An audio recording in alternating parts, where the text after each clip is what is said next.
জন সিনা যখন থেকে ডাব্লিউডাব্লিউতে আবার রান করা শুরু করেছে, ব্যাক টু ব্যাক প্রত্যেকটা পোস্টার কিন্তু জন সিনাকে নিয়েই আসতেছে।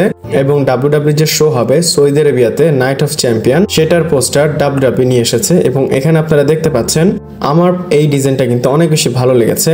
এখানে জন সিনা আছে, সে তার চ্যাম্পিয়নশিপটা তুলে রেখেছে এবং লেখা আছে the last time is now, Night of Champion Riyad.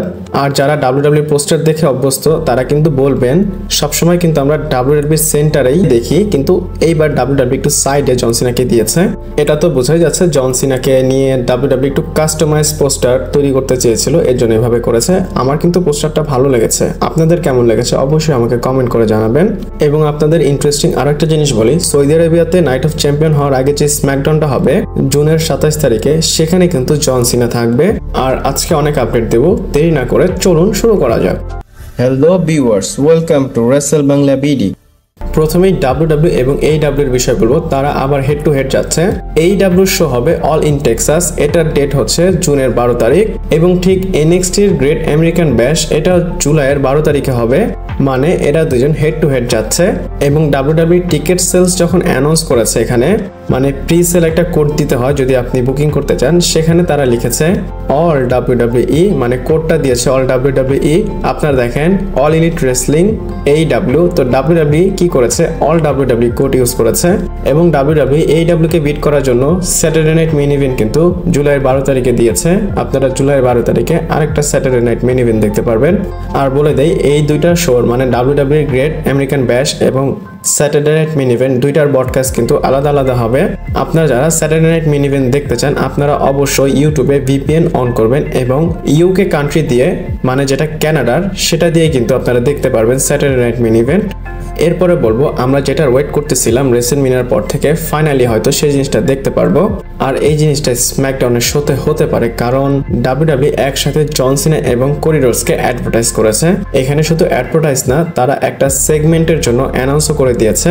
আপনারা জানেন মানি ইন দ্য ব্যাংকে তাদের ট্যাগ টিম ম্যাচ কনফার্ম হয়ে গিয়েছে, তো দেখতে হবে কোডি রোডস এই সেগমেন্টে কি বলে। আর জন সিনা তো অনেকদিন ধরে স্ম্যাকডাউনে আসতেছে না, দেখি তার প্রেজেন্টটা আমাদের কিভাবে ফিল দেয়। আপনারা কি মনে করেন 3 ঘন্টা শো এর মধ্যে জন সিনা এবং কোডি রোডসের সেগমেন্টটা বেস্ট হবে কিনা অবশ্যই আমাকে কমেন্ট করে জানাবেন। এরপর গোল্ডবার্ডের বিষয় বলবো। আর গোল্ডবার্ডের রিটায়ারমেন্ট ম্যাচ বেশি দূরে নেই, রিসেন্টলি তার বিষয়ে যত আপডেট এসেছে সবকিছু তো আপনাদের শেয়ার করেছি। তো গোল্ডবার্ড একটা ইন্টারভিউতে কিছু সুপারস্টারের নাম নেয়, মানে 5টা সুপারস্টার নাম নেয় যাদের সে ফেস করতে চায়। সবার প্রথম নাম নেয় স্যাথ রলিন্স, র্যান্ডি অর্টন, ব্রন বেকার। বাট লিস্টে সে আরো একটা নাম নেয়, সেটা হচ্ছে লোগান পলের। গোল্ডবার্ড বলে আমি লোগান পলকে অনেক বেশি পছন্দ করি। আর যারা গোল্ডবার্ডের বিষয় জানেন আপনারা তো জানেনই, সে ওল্ড স্কুল টাইপের একটা রেসলার, সে নতুন কারোর সাথে রেসলিং করতে চায় না। এখানে সে লোগান পলের নামটা নিয়েছে, এটা আমার জন্য অনেক বেশি আনএক্সপেক্টেড ছিল। এবং সে লাস্টে কোডি রোডসের নামটাও নিয়েছে। বাট গোল্ডবার্ড যে লোগান পলের সাথে ম্যাচ করতে চায় এটা আমার কাছে আগেই তো বললাম আনএক্সপেক্টেড লেগেছে। আপনাদের কেমন লেগেছে অবশ্যই আমাকে কমেন্ট করে জানাবেন। এরপর ডাব্লিউডাব্লিউ ওয়ার্ল্ডস কোলাইডের বিষয় বলবো। আর ডাব্লিউডাব্লিউ এটার পোস্টার রিভিল করেছে, আপনারা এখানে দেখতে পাচ্ছেন।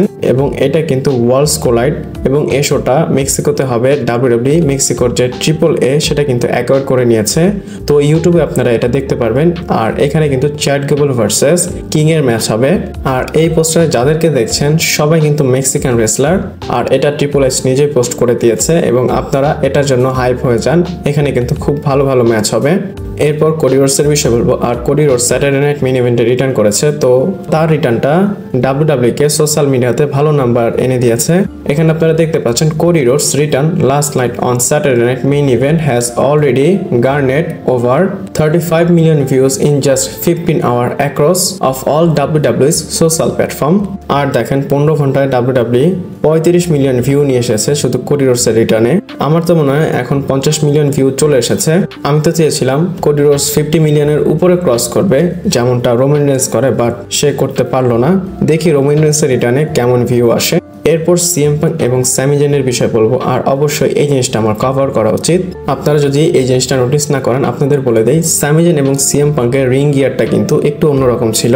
স্যামি জেন এবং সিএম পাঙ্ক যে রিং গিয়ার পরে এসেছিল স্যাটারডে নাইট মেইন ইভেন্টে, সেখানে কিন্তু ট্রিবিউট দেওয়া হচ্ছিল প্যালেস্টাইনকে। স্যামি জেন যে প্যান্টটা পরে এসেছিল সেখানে কিন্তু প্যালেস্টাইনের কালার ছিল, মানে ফ্ল্যাগের কালার। আর সিএম পাঙ্ক যেটা পরে এসেছিল সেখানেও কিন্তু স্টার ছিল 5টা, সেখানে প্যালেস্টাইনের পতাকার কালার ছিল। আর এটা কিন্তু ডিজাইন করেছে আব্দুল মালিক নামে একজন ডিজাইনার, আর অবশ্যই এটা স্যামি জানের মাধ্যমে এসেছে। আমি আবারও বলবো ফ্রি প্যালেস্টাইনকে ফ্রি করা উচিত, কারণ জেরুজালেম হচ্ছে আমাদের, মসজিদুল আকসা হচ্ছে আমাদের। আপনারা অবশ্যই কমেন্টে লিখবেন ফ্রি প্যালেস্টাইন। এরপর আজকার বিষয় বলবো, আর আমাকে অনেকেই কমেন্ট করে বলেছেন ভাইয়া আজকার বিষয় বলেন। তো এখন ফাইটফুল সিলেটের থেকে একটা আপডেট এসেছে, এখানে আপনারা দেখতে পাচ্ছেন Aashka is still side line, মানে এখানে ডাব্লিউডাব্লিউই আস্কাকে সাইড লাইনে রেখেছে। ক্রিয়েটিভ আইডিয়া যতই থাকুক ডাব্লিউডাব্লিউই তাকে মেইন লাইনে নিয়ে আসতেছে না এবং শোতে দেখাচ্ছে না। আস্কার কিন্তু একটা ভালো ইনজুরি হয়েছিল, তারপর সে আর রিটার্ন করেনি। যদি অবশ্যই ডাব্লিউডাব্লিউই তাকে নিয়ে চিন্তা করে কোনো ক্রিয়েটিভ আইডিয়া থাকে তাহলেই তাকে রিটার্ন করাবে, বাট এখন তাকে রিটার্ন করাবে না। এমনও হতে পারে ডাব্লিউডাব্লিউর কাছে আজকে প্ল্যান এসেছে, কালকে স্ম্যাকডাউন অথবা র ডাব্লিউডাব্লিউ তাকে কালকেও রিটার্ন করাতে পারে, বাট এখন আমরা আনশিওর সে কবে রিটার্ন করবে। এরপর the tribal chief head of the table Roman রিন্সের বিষয় বলবো।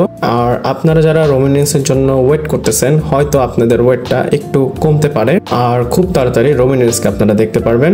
আপনারা দেখেছেন মানডে নাইট রতে যেভাবে স্যাথ রলিন্স কোয়ালিফাই করেছে মানি ইন দ্য ব্যাংকের জন্য, আর যেইভাবে শো এর শুরুতে সে তার প্রোমোতে রোমান রিন্সকে এম্বারাস করেছে, আপনারা ডাইরেক্ট অথবা ইনডাইরেক্টও বলতে পারেন সে একদম রোমান রিন্সের উপর শট নিয়েছে।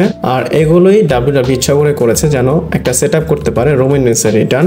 আর স্যাথ রলিন্স যদি মানি ইন দ্য ব্যাংক জিতে তাহলে তো জিতলো, যদি সে মানি ইন দ্য ব্যাংক না জিতে, mister money in the bank না হয়, সেই না হওয়ার রিজন হয়তো রোমান রেন্স হতে পারে, এবং সেটার জন্যই মানি ইন দ্য ব্যাংকে রোমান রেন্স রিটার্ন করবে। আর আমি কিন্তু আপনাদের বলেছিলাম হয়তো ডাব্লিউডাব্লিউ একটা বড় ম্যাচ দেখতেছে রোমান রেন্সের জন্য সামার স্ল্যামে। আর সামার স্ল্যামের আগে দেখেন Night of Champion, Money in the Bank, Saudi আরবেতে শো হবে, ইভেন তারা স্যাটারডে নাইট মেইন ইভেন্টে আরো একটা ট্যাগ টিম ম্যাচ করাতে পারে। তো খুব তাড়াতাড়ি ডাব্লিউডাব্লিউর স্টোরি লাইনের পার্ট হয়ে যাবে রোমান রেন্স। আর আমি তো বলবো এই সময় রোমান রেন্সকে দরকার, ডাব্লিউডাব্লিউ তাড়াতাড়ি রোমান রেন্সকে নিয়ে আসুক। রোমান রেন্সকে ছাড়া কিন্তু স্টোরি লাইন চলে না বা মজা লাগে না। আমি জানি অনেকে রোমান রেন্স ডাব্লিউডাব্লিউতে আসে না দেখে তার থেকে মুখ ফিরিয়ে নিয়েছে, বাট এটা তো বলতে পারি সে যখন আসে স্টোরিটা আরো বেশি মজা লাগে দেখতে। আপনারা কি মনে করেন রোমান রেন্স আসলে স্টোরি ভালো লাগে নাকি না থাকলে ভালো লাগে? অবশ্যই আমাকে কমেন্ট করে জানাবেন। ভিডিওটা এই পর্যন্তই ছিল, ভালো লাগলে লাইক কমেন্ট শেয়ার সাবস্ক্রাইব করে পাশে থাকবেন। পরবর্তী ভিডিওতে আবার দেখা হচ্ছে।